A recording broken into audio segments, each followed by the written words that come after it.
اس کی عزت و آبرو کے لیے دریائے سندھ پر اپنے گھوڑے کو اتار دیتے ہیں. صرف ایک بچی جو ہندوستان سے آواز اس نے دی تھی، محمد بن قاسم کو عرب والوں نے بھیج دیا تھا اور اسلام کا جھنڈا لہرایا تھا.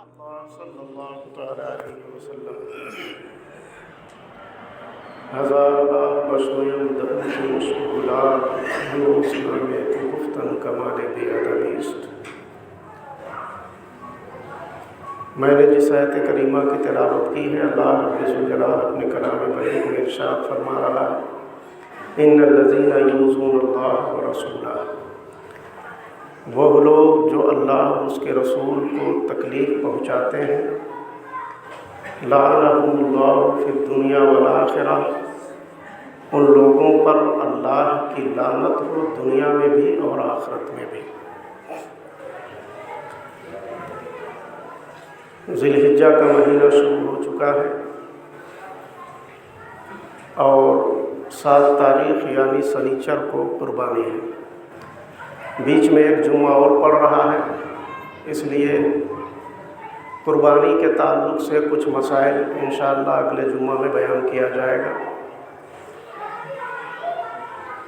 آج ناموس رسالت پر کچھ گفتگو کرنے کی کوشش کریں گے. چونکہ آئے دن ایک نیا فتنہ جنم لیتا ہے اور ابھی کلکتے میں ایک ملعونہ خبیثہ نے سرکار کی توہین کا ارتکاب کیا ہے، اور یہ سلسلہ تو شروع سے آخر تک یعنی جب سے اسلام آیا ہے اس وقت سے جاری ہے اور قیامت تک جاری رہے گا. گستاخی کرنے والے گستاخی کرتے ہیں، بے ادبی کرنے والے بے ادبی کرتے ہیں، لیکن اس میں ہماری کیا ذمہ داری ہوتی ہے، ہمیں کیا کرنا چاہیے؟ وہ اگر ایک باطل نظریات کو لے کر کے اور کسی کے ڈور خوف کو اپنے دل و دماغ میں لائے بغیر اگر اتنا سنگین جرم کا ارتکاب کر رہے ہیں تو ہمیں بھی اپنے گریبان میں جھانک کر کے دیکھنا چاہیے کہ ہمارا ایمان کتنا مضبوط ہے اور ہم کیا کر رہے ہیں، کیا ہم کو کرنا چاہیے. لیکن ہم وہ بے حس قوم ہیں جو ٹس سے مس ہونے کے لیے ہم تیار نہیں. کچھ تو لوگ ویسے ہیں جو سمجھتے ہیں کہ یوں ہی زندگی گزار دو، جو ہو رہا ہے ہونے دو، اس سے ہمیں کیا سروکار ہے. ہمیں 2 وقت کی روٹی مل رہی ہے، وقت سے صبح وقت سے شام کھانا پینا مل رہا ہے، سونے کے لیے گھر موجود ہے، کاروبار ہمارا چل رہا ہے، اپنی زندگی ہماری گزر رہی ہے، اور دنیا میں کیا ہو رہا ہے ہمیں اس سے کیا مطلب. سکون سے زندگی گزارنے کا اس سے بہتر اور طریقہ کچھ نہیں ہے. جو آدمی یہ سمجھتا ہے کہ کہاں کیا ہو رہا ہے اس سے ہمیں کوئی غرض نہیں ہے اور ہمیں اس سے کوئی مطلب نہیں. لیکن اس کا ایک دوسرا پہلو بھی ہوتا ہے. میں زندہ اس لیے ہوں کہ بول رہا ہوں، میں زندہ اس لیے ہوں کہ بول رہا ہوں. دنیا کسی گونگے کی کہانی نہیں لکھتی، دنیا کسی گونگے کی کہانی نہیں لکھتی. جو آدمی بولتا ہے اسی کی کہانی لکھی جاتی ہے، اور جو گونگوں کی طرح اپنی زندگی گزارتا ہے اسے تاریخ کے دامن میں کہیں کوئی جگہ نہیں ملتی ہے. ہم بے حس اور بے حرکت ہوتے چلے جا رہے ہیں، گونگی قوم ہوتے چلے جا رہے ہیں. کہاں کیا ہو رہا ہے، کہاں ہمیں بولنا چاہیے، کہاں نہیں بولنا چاہیے، ہمیں اسے کوئی سروکار نہیں. ظلم کے خلاف ہمیں بولنا چاہیے، ہم نہیں بولتے ہیں. اسلام کی حمایت میں ہمیں بولنا چاہیے، ہم نہیں بولتے ہیں. قرآن کی حفاظت میں ہم کو بولنا چاہیے، ہم نہیں بولتے ہیں۔ انصاف کے لیے ہم کو بولنا چاہیے، ہم نہیں بولتے ہیں۔ ظلم کے خلاف ہمیں بولنا چاہیے، ہم نہیں بولتے ہیں۔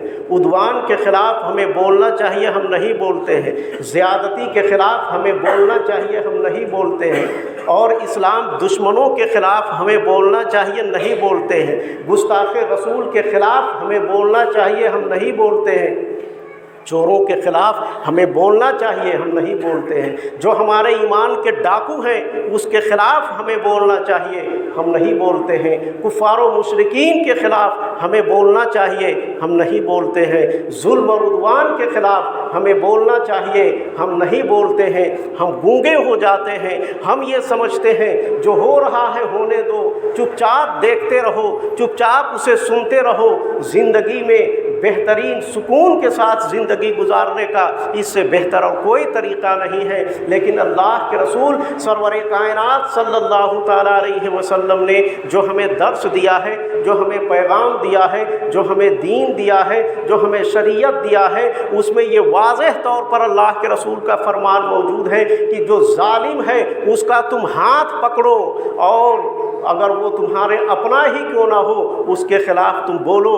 تم ظالم اور مظلوم دونوں کی مدد کرو۔ ظالم کی مدد اس طور پر کرو کہ اس کو ظلم کرنے سے روک دو، اور مظلوم کی مدد اس طور پر کرو کہ اس کے اوپر ظلم نہ ہونے پائے، اس کے اوپر زیادتی نہ ہونے پائے۔ آج امت مسلمہ صرف دنیا کے لالچ میں، دنیا کے چکر میں، مختلف ادوار، مختلف جگہوں کے اعتبار سے، دنیا کی حرص میں، اس کی لالچ میں، دنیا کی جگہ میں، دنیا کی کرسی کے لیے، دنیا کے اقتدار کے لیے، دنیا کی حکمرانی کے لیے، تھوڑی سی زمین کے لیے، تھوڑی سی حکومت کے لیے، یہ اپنا سب کچھ کرنے کے لیے تیار ہے کہ ایک دور میں اس کا تصور بھی نہیں کیا جاتا تھا۔ مسلمان اس کا تصور بھی نہیں کر سکتے تھے کہ ہمارا دین چلا جائے، ہماری عزت چلی جائے، ہماری غیرت چلی جائے چند سکوں کے عوض میں۔ یہ کبھی گوارا مسلمانوں نے نہیں کیا۔ لیکن جب دنیا داری دل کے اندر اتر جاتی ہے، دنیا کی محبت دل کے اندر سما جاتی ہے، تو پھر وہ دین کو بھی بیچ دیتا ہے، اپنے ایمان کو بھی بیچ دیتا ہے، اپنی عزت و آبرو کو بھی بیچ دیتا ہے۔ اور اس کی تازہ مثال پچھلے جمعہ میں ہم نے بتایا تھا کہ عرب کے حکمرانوں نے کس طریقے سے بے حیائی کا مظاہرہ کیا ہے، کس طریقے سے اپنی بہو بیٹیوں کو نچایا ہے، کس طریقے سے اسلام کا مذاق اڑایا ہے۔ یہ وہی عرب کے قوم تھے کہ جب ایک بیٹی کی آواز گونجتی ہے تو انہوں نے اپنے ابلقی گھوڑے نکال دیتے ہیں، اس کی عزت و آبرو کے لیے دریائے سندھ پر اپنے گھوڑے کو اتار دیتے ہیں۔ صرف ایک بچی جو ہندوستان سے آواز اس نے دی تھی، محمد بن قاسم کو عرب والوں نے بھیج دیا تھا اور اسلام کا جھنڈا لہرایا تھا۔ آخر آج وہی قوم ہے، آخر وہی ملک ہے، آخر علاقہ وہی ہے، آخر مذہب کے وہی ماننے والے ہیں۔ اپنے آپ کو وہ مسلمان کہہ رہے ہیں، اپنے آپ کو وہ عرب کہہ رہے ہیں۔ ان کی بیٹیاں لوٹ رہی ہے غزہ میں، ان کی بیٹیاں تباہ ہو رہی ہے فلسطین میں، ان کی بیٹیاں ناچ رہی ہے عرب اور قطر میں، لیکن انہیں احساس نہیں ہے، انہیں حیا نہیں ہے، انہیں شرم نہیں آ رہی ہے۔ اور یہ ہوگا کیوں؟ اس لیے کہ جب دل میں دنیا کی محبت اتر جاتی ہے، جب انسان دین کو میں اپنے دنیا کو لا کر کے کھڑا کر دیتا ہے، تو اس کا دین سے بھی کوئی مطلب نہیں ہوتا ہے، عزت اور غیرت سے بھی اسے کوئی مطلب ہوتا ہے۔ یہی کچھ ہمارے ساتھ ہو رہا ہے، اور دنیا اسے دیکھ کر کے یہ سمجھ رہی ہے کہ مسلمان قوم بے حس ہو چکی ہے، بے غیرت ہو چکی ہے۔ اب ان کے خلاف بولو، یہ کوئی ٹس سے مس ہونے کے لیے تیار نہیں ہے۔ ان کے دین کے خلاف بولو، پھر بھی یہ ہلنے کے لیے تیار نہیں ہے۔ ان کے مذہب کے خلاف بولو، پھر بھی یہ ہلنے کے لیے تیار نہیں ہے۔ ان کے رسول کے شان میں گستاخیاں کرو، اس کے باوجود کہیں سے کوئی آواز اٹھنے کے لیے تیار نہیں ہے۔ آج ہم اپنے ماحول کو دیکھ لیں، ہم آج اپنے معاشرے کو دیکھ لیں، رسول پاک کی شان میں توہین ہو رہی ہے۔ جو جسے چاہتا ہے وہ بکواس کرتا ہے، اور ہندوستان کی حکومت اسے سیکورٹی دے دیتی ہے، اس کی حفاظت کے لیے تیار ہو جاتی ہے۔ یہ بے بس قوم، یہ مجبور قوم آخر کرے تو کیا کرے؟ آخر ہمارے اوپر بھی کچھ ذمہ داریاں لاحق ہوتی ہے۔ اللہ کے رسول سرور کائنات صلی اللہ تعالیٰ علیہ وسلم کے زمانے اقدس سے لے کر کے اور خلفائے راشدین کے زمانے تک، اس کے بعد بھی سلاطین اسلام کے زمانے تک، جب کبھی بھی کسی بھی علاقے میں، کسی بھی ملک میں اگر رسول پاک کی شان میں ادنا سی بھی اگر توہین کی گئی تو گستاخ رسول کو کبھی معاف نہیں کیا گیا۔ یہ